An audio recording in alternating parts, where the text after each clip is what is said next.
Today, Real Life Renos is in Blyth, Ontario, where we're visiting a residential housing development. The builders have chosen to design and build one unit as a completely accessible unit. In order to make sure they hit all the marks, they've hired accessibility strategist Julie Sawchuk. Hi, Julie. Hey, Karen. You're measuring as you always are. Yeah. Well, I wanted to introduce you to our viewers who maybe don't know your story the way that I do. So could you tell them? So like I was 41 when I was hit by a car while I was riding my bike. I sustained a spinal cord injury, which means I have paralysis from the waist down, and I will use a wheeled mobility device for the rest of my life. And you've turned into the most amazing advocate for accessibility. You're certified by the Rick Foundation as an accessibility strategist. What makes this work so important to you? Well, accessibility is like, this three-legged stool of safety, independence, and dignity. Mm-hmm. But over all of that, it's about energy. And if you can build your space to consume less energy doing the things that you have to do, then you have more energy to do the things that you want to do. You and I have talked about that a lot. Right. So I am helping Aaron and Gary with this build to make it an accessible unit for whoever's lucky enough to live here. And it's a pretty exciting project. They're ahead of the curve. I'm really excited for them to show it to us. Mm-hmm. I have to meet them out front. We're going to start with looking at the driveway. So we'll catch up with you when we get back inside. Sounds good. Terrific. Thanks. My name is Karen Brown. Working in fallen injury prevention for nearly 3 decades, I've learned so much about how people want to live. It led me to numerous certifications in home modification and now to the creation of Reno Studios. Today, we are going to show you how to elevate safety, confidence, and independence through renovating not only the spaces we live in, but how we think about our lives. I'll introduce you to the experts and show you the products, builds, and most importantly, the results. A home that works with you, not against you. This is Real Life Renos.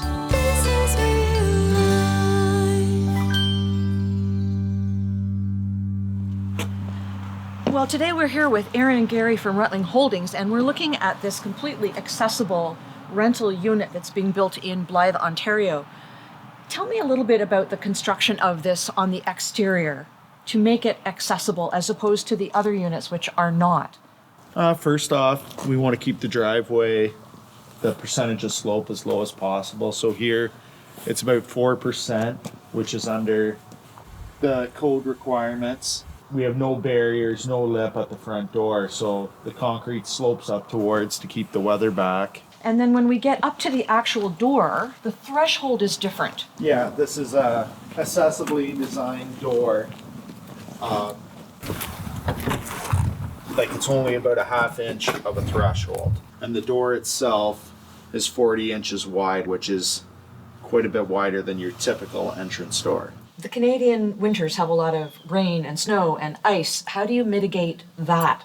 The overhang here on the building helps. We have 6 feet of overhang, but yeah, you have to be concerned about a driving rain, driving wind against the door. Biggest thing would be is to keep a good weather stripping on it to keep the snow and water out.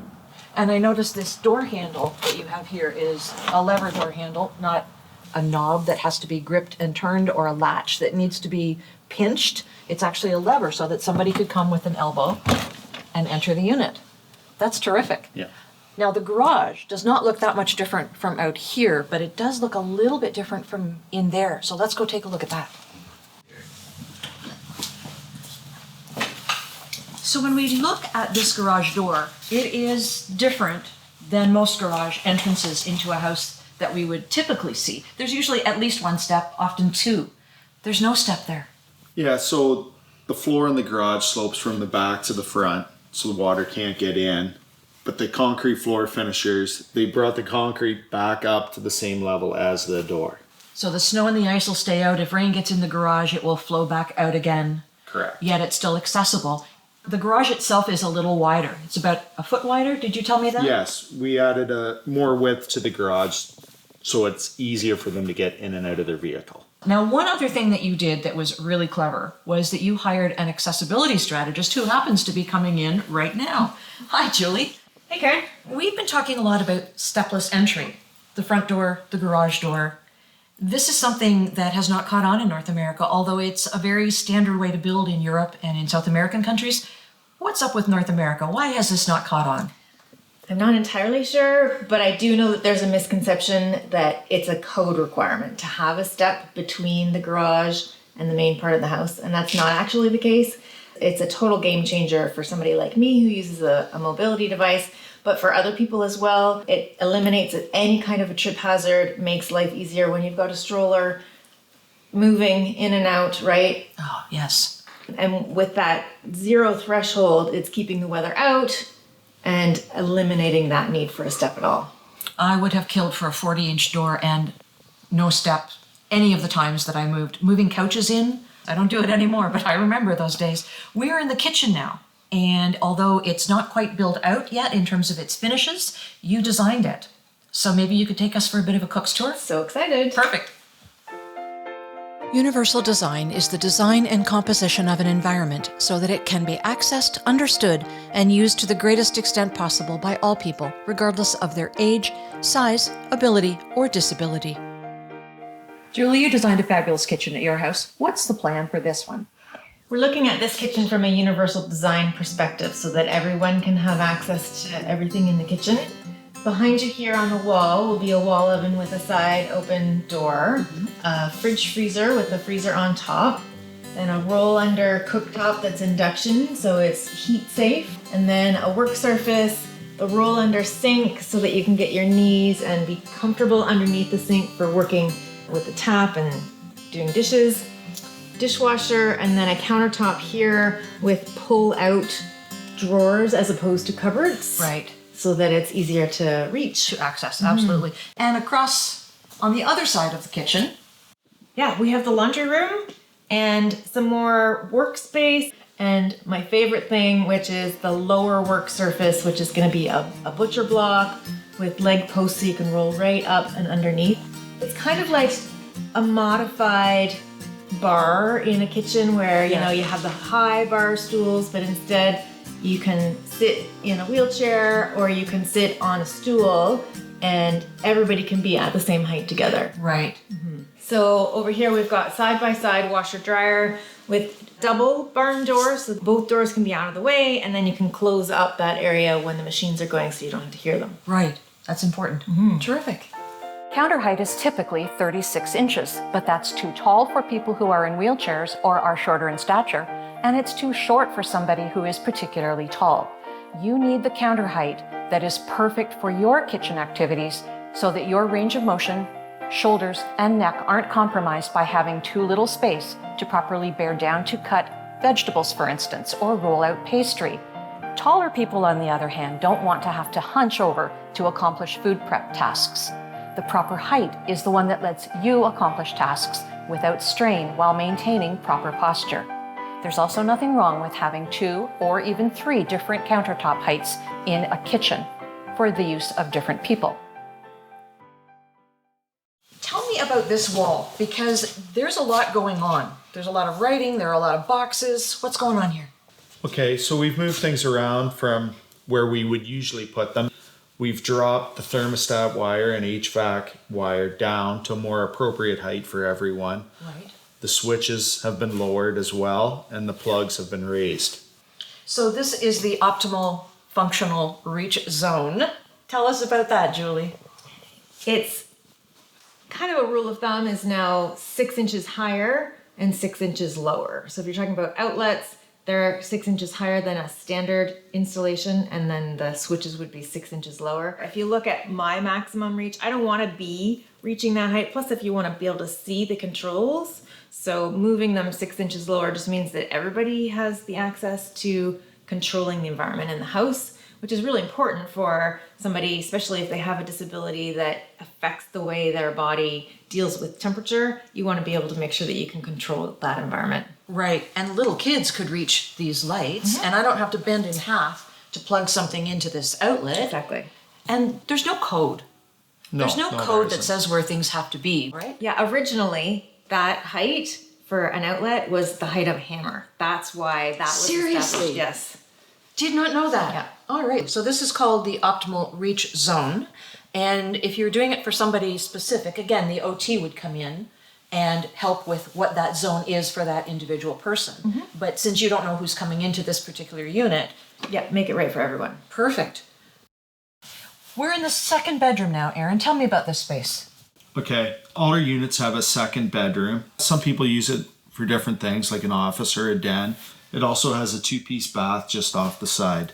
Terrific. So it also has potential for visiting relatives, a caregiver, or a visiting mother. Yeah. Okay. Let's come into the living room and have a look at this. These windows are absolutely gorgeous. They are lovely, and they're going to have this beautiful windowsill here. You put your cup of coffee and Yes. read the morning Look paper. out. What's great is the hardware. So you see there's only one lock. Yes. So I can lock and open the windows easily. The lever really operates, with one hand. Yes. That's very handy because normally there are the two locks. Exactly. And I like the size of this room. I mean, once the furniture is placed, there is still so much room to move around in. Yep. And Turning radius, Turning in radius. front of a couch, or no wires, really no furniture that has to be tripped over. it's a nice big open space with lots of light. Beautiful. That's a component of wellness that we don't think about very often. Right. Right.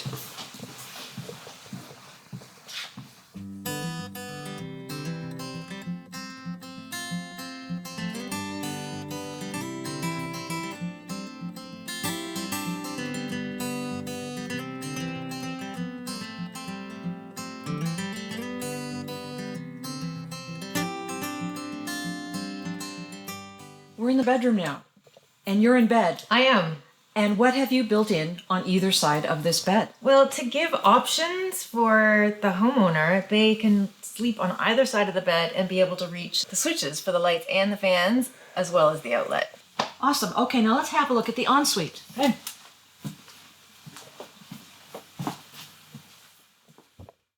The word that caught my eye when I walked into this ensuite was the word blocking. Yeah, about a month ago, I walked through with Aaron and we talked about where you want to have things attached really solidly to the wall. And when you block, you've got the wood below the drywall so that when you're screwing in a grab bar, it's got a lot to hold on to with a screw rather than just into the drywall. I've pulled grab bars off the walls, so I know I have personal experience with wanting that to not happen here. So we can have an L bar here beside the toilet. We can have 2 heights of towel bars and then more blocking behind the toilet for an additional grab bar and the potential for a drop down grab bar that would be on the wall that just comes down beside you here. Aaron, can I just borrow you for a second? So speaking of the blocking back here, there's also blocking in the shower. Can you tell us a bit about that? Yeah, so typically we wouldn't put plywood around the whole shower, but we did here just so we're certain we have solid surface to mount anything to meet someone's needs. Tell us about the drainage, because that's a special feature of this particular shower as well. Okay, so we have a linear drain that we're going to mount at the back of the shower, and the floor will slope 2% towards that drain. So all the water goes this way in one direction. When you have a circular drain, that makes the floor slope in multiple directions, which can lead to, for example, my wheels would only be 3 wheels on the floor at any one time, which creates off balance. Will this have a shower curtain? Oh yeah, no doors. We're gonna have a shower curtain, and then on the wall will be a flip up shower bench, so it can be used or tucked out of the way. And the diameter, the measurements of this shower, it's 5 by 5, which leaves room for a wheelchair turning radius, or perhaps for a caregiver to come in and assist. This is going to be beautiful when it's done. Stepless entry is something that is embraced in many countries, but for some reason, we in North America haven't fully embraced the concept.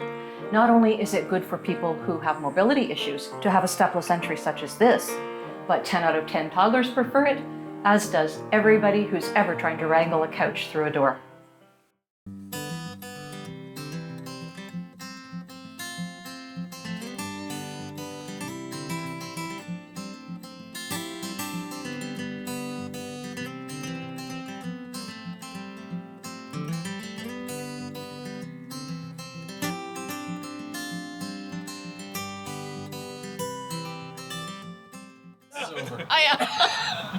This has been great to see this unit. Thank you very much for showing it to us.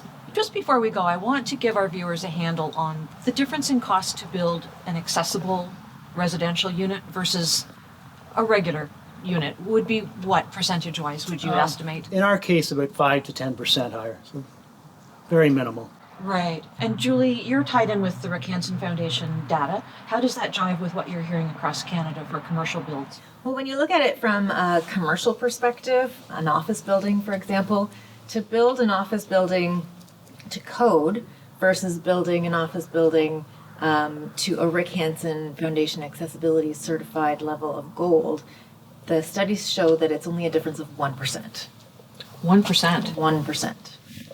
That's extraordinary. Taking that to a residential application is a little bit different, but when you do it right, when the plans are still on paper, it's going to be amazing because you can move a line on a piece of paper way easier than you can move a wall, right? Or put backing in now before you put the drywall up. There's so many things that if you give it the right forethought, will save you money in the end because you won't have to retrofit. The life cycle of the building is just that much better.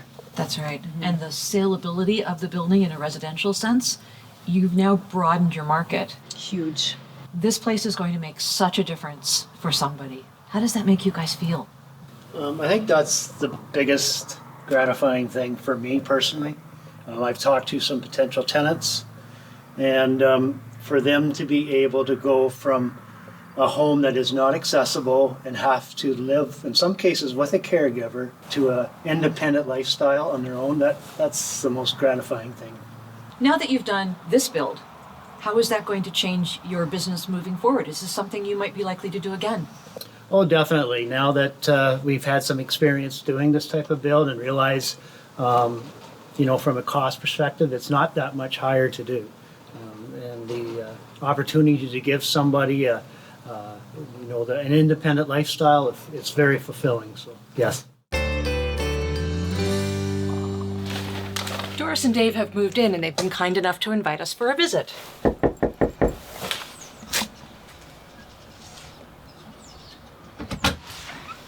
Hi, Karen. Hi. Nice to see you. Thank you. Thank you so much for having us. Yes. Here, I brought this for you. Oh, thank you so much. Terrific. Come on in. Look at what you've done with the place. It's so beautiful now that it's all furnished. Thank you. Thank you. And now Dave and I have moved in here, and this is where we're spending the rest of our life. Doris, you had some experience before with issues around accessibility. Can you talk to me a little bit about your past experience? My past experience was around my husband. He just recently passed away almost 2 years ago from chronic kidney disease. But it all started back in 1980 when he had a serious traumatic head injury and was left with epilepsy and whatnot. And then we retired and tried to find a place that had a lot of room for us to move around. The open concept worked, but the bedrooms and bathrooms were not wide open. As well as leaving the apartment, there was a big lip from the apartment to the hallway was very high. So the accessibility problems became very challenging for him. Therefore, as his caregiver, it became very challenging for me as well. And Dave, did you have any thoughts about the kind of place that might suit you as you aged? About a year ago, I was about 300 pounds. Really? So, yeah, I've lost about 65 pounds over the last year. And I've got bad knees. You have to kind of think about when you're getting older. There are times that you want to do things that you used to do, and your body says no. The brain says yes, the body says no.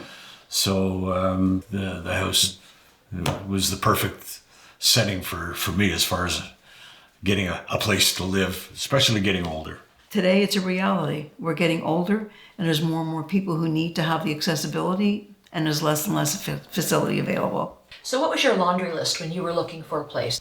No stairs, of course. There's no basement, so it's all on one floor, no stairs to climb. Everything is stepless. Everything is perfect. Wonderful. Yeah. What's your favorite part of the house so far? I know you haven't been here a long time, but have you found a favorite thing? Yeah, we have. We're looking to move the patio furniture out in the patio this afternoon. A little bit of snow out there, but that's But the okay. sun is beautiful back there. I mean, there really is no favorite part. It's everything about this house is perfect for us. And probably for me, the thing I like the most about it is the shower area. Isn't it beautiful? Oh, it is fantastic. I think that should be what is put in every unit. They're big, they're open, you've got grab rails. For me, that's the number one spot in the house for me. I think it's terrific. Well, I hope you have many happy years here. It's a beautiful home. Join us next time for another edition of Real Life Renos, when we'll show you more possibilities to make your home an easier place to be.